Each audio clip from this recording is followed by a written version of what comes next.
day, learners. A certain student once said, a good essay is 10% inspiration, 15% perspiration, and 75% desperation. What do you think of that, dear students? Do you feel the same way, considering that we are in the process of putting together your writing outputs this fourth quarter? Don't worry. Desperation can motivate you to achieve things you thought were impossible. However, we can make the quotation more positive by changing desperation to determination. In fact, determination is one key factor for success. If you really want to achieve something, you will work hard for it. Besides, I am here to help you finalize your essay and answer questions or clarifications you might have. I am Teacher Vernice, your guide to the last performance task for English 8. Our final lesson, these are our learning objectives. First, identify the parts of an essay and what to include in each part. Second, explain the steps in writing an essay. And third, merge or combine the different parts you have previously done in order to come up with a well-written persuasive essay. The performance standard for English 8 is for learners to be able to deliver a persuasive speech. At this time, though, speech delivery is not possible for everyone.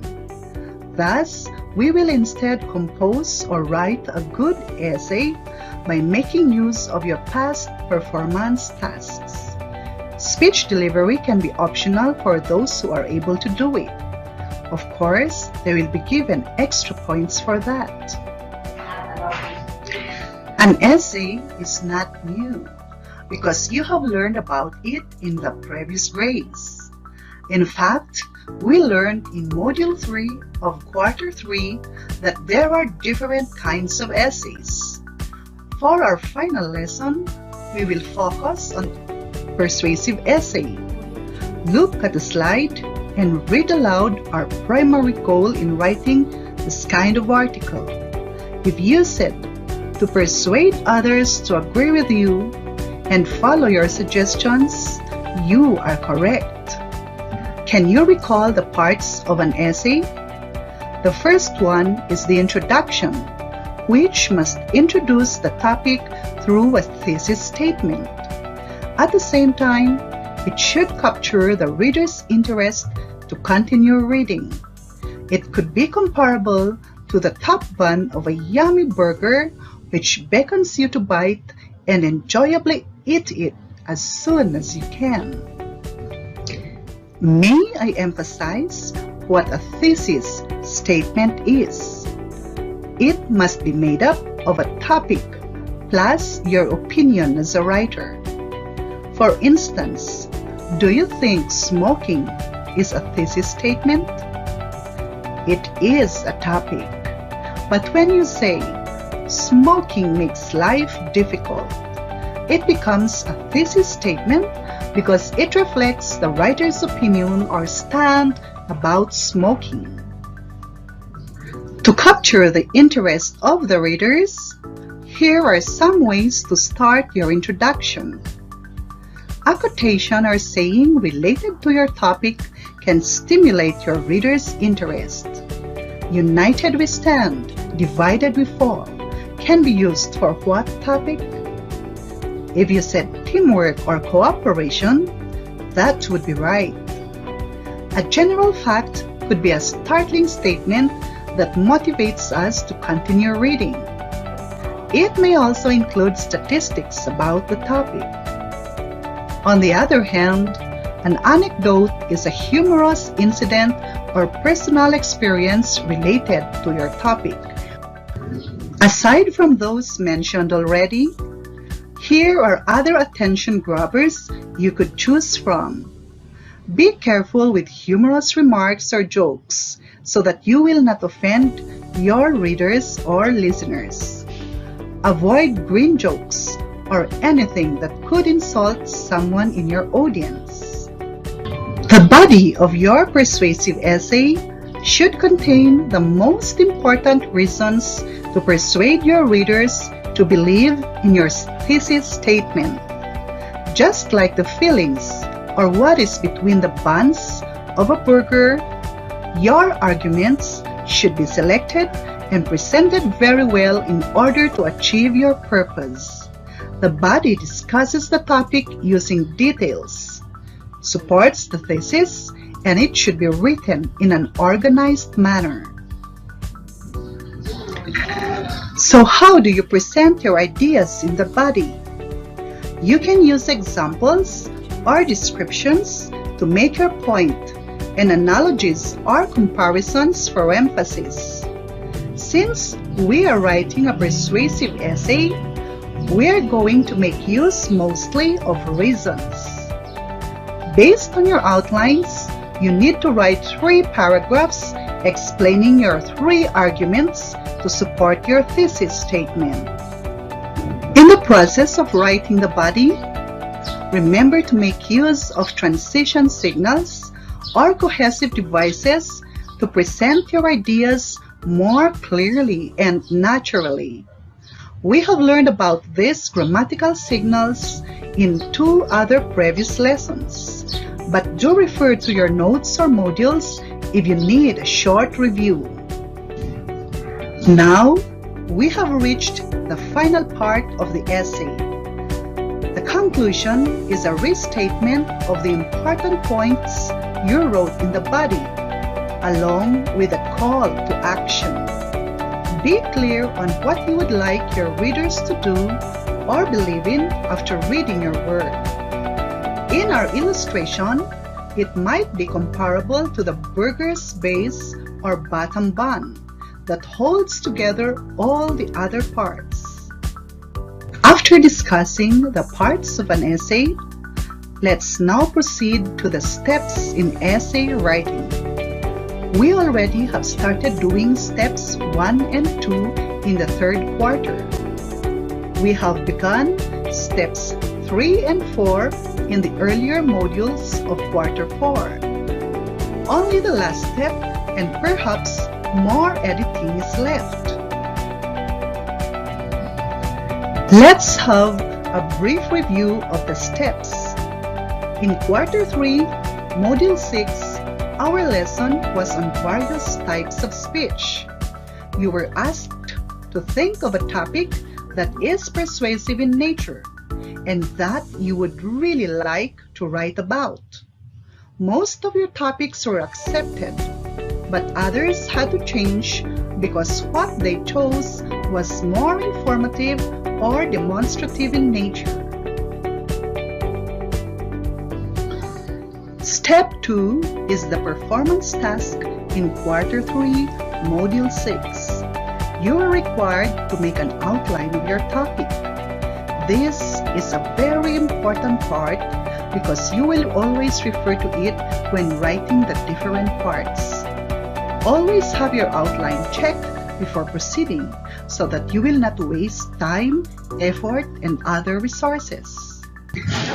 After getting ideas and making an outline, it is time to start writing the essay. You have already done the introduction in the What I Can Do part of quarter 4, module 1. You can still revise this to integrate parts that you haven't included, such as the thesis statement.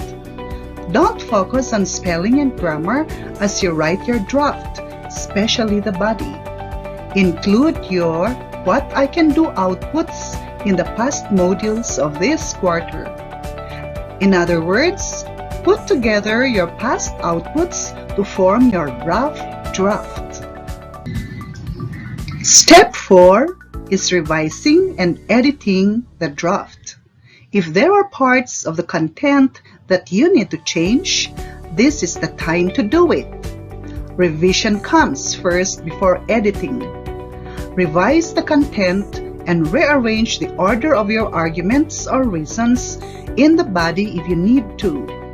You can insert necessary cohesive devices in all the body parts to achieve good organization. The second criteria of the rubric to be used in evaluating your essay. Editing your essay for spelling, grammar, and punctuation will address the third criteria, which is conventions. If you computerize your work, this can easily be done by the computer with a bit of effort on your part. You can handwrite it if no laptop is available for you to use. Finally, the last step is preparing the final copy to be graded. Look at the checklist and keep it in mind while preparing your final essay. Learn to follow instructions to avoid waste of resources. Double-spaced is like leave one space, while size 12 Arial font is applicable only if your work is computerized. This part generally addresses the fourth criterion in the rubric to be used, in addition to submission of your work on time. Let's take a look at the rubric to be used in grading your final output. All four criteria have already been covered in the previous slides. Use of citations, which we have learned in Quarter 1, and then again in Quarter 4, Module 2, will include the tasks on expanding one's topic outline. Whenever you are required to do a performance task, it is always wise to read the rubric to evaluate it so you can do your best to get a very good score. After doing much listening, you will now do a little of both listening and writing. Let's check whether you can identify the parts of an essay in the paragraphs you have written. Bring out your topic outline and the other performance tasks in this quarter. Check whether the following are present. Copy them in the spaces provided in the activity sheets. For Activity 2, let's review if you really did the 5 basic steps of writing an essay. Opposite each step, write one thing you have done under each part of the process. Now, for the final output, let us finalize your persuasive essay on a short bond paper by rewriting the different paragraphs you have already written. If you need to do some revising, you may do so.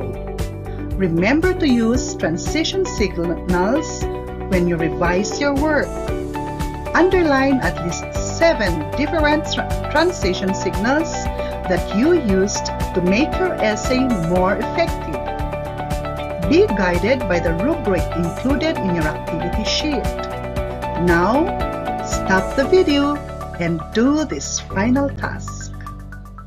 To summarize the activities we did, let's identify insights we learned from the different lessons involved in this final task.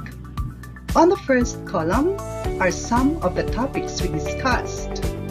You are given 5 seconds to come up with how that lesson helped you in coming up with your final persuasive essay. Ready? Let's go! Number 1. Making an outline of my topic before writing the essay.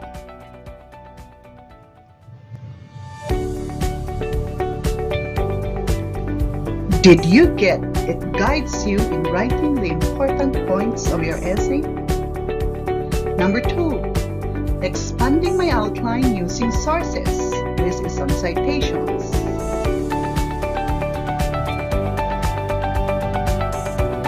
It makes your work more credible or believable. 3. The role of cohesive devices in writing.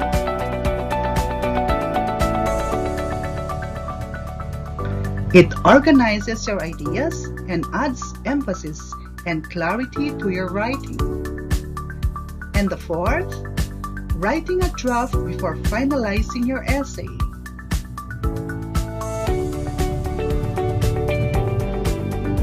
It helps you come up with a neater, more effective and comprehensive output. Were you able to get all 4 of them? If so, congratulations! You have indeed learned the basics of writing a good essay. That's all for now. But before we end, I would like to congratulate those who have read the modules and accomplished the answer sheets themselves. For sure, the knowledge gained will come handy in grade 9. Don't forget to pass all the requirements on time. Carry on being a responsible, independent, lifelong learner.